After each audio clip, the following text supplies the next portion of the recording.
Thank you for joining us on Friday the 13th. Yeah, I'm really scared.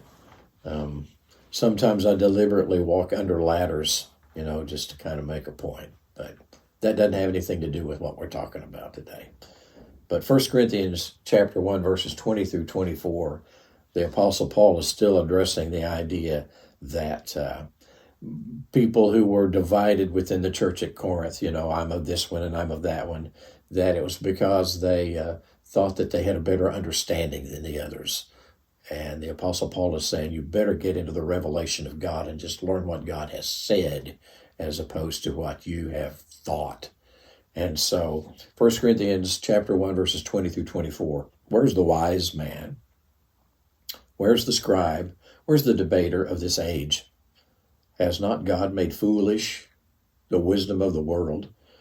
For since in the wisdom of God, the world through its wisdom did not come to know God, God was well pleased through the, quote, foolishness of the message preached to save those who believe.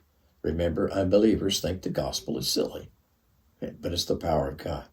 Indeed, Jews ask for signs and Greeks or Gentiles search for wisdom, but we preach Christ crucified, to the Jews a stumbling block and to the Gentiles foolishness. But to those who are called, both Jews and Greeks, Christ, the power of God and the wisdom of God.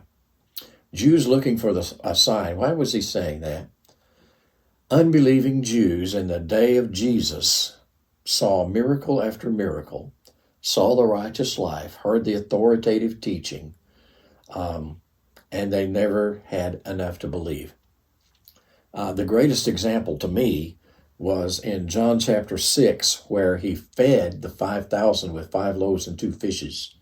And then on the other side of the Sea of Galilee, that same group is there, and they said, when he said, I'm the bread of life that came down from heaven, and do you need to believe in me if you're going to have everlasting life? And they said, what sign do you show us to prove that you're who you say you are? What did he just do on the other side of the Sea of Galilee? That should have been sign enough. I love the example of Nathanael. Philip went to Nathanael and he said, we found the Messiah. And Nathanael, well, et cetera, et cetera.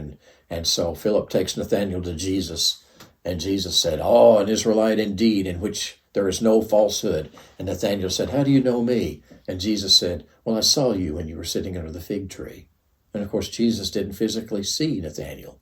He simply knew that his Father had revealed to him, one of the 12 that's going to follow you is a guy named Nathanael, and he is a man of integrity. He's a genuine Israelite, and he's sitting under a fig tree. And that's all it took for Nathanael.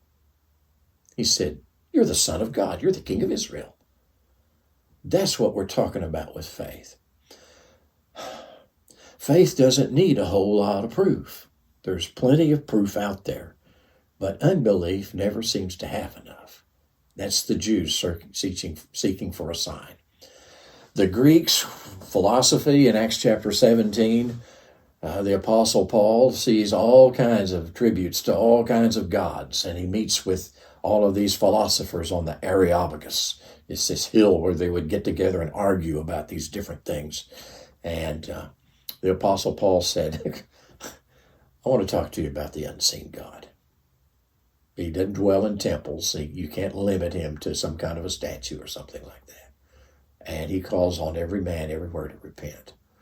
So there's the people that, if I'll just see anything else, I'll believe. I just need to see this. I need this question answered. That's looking for a sign.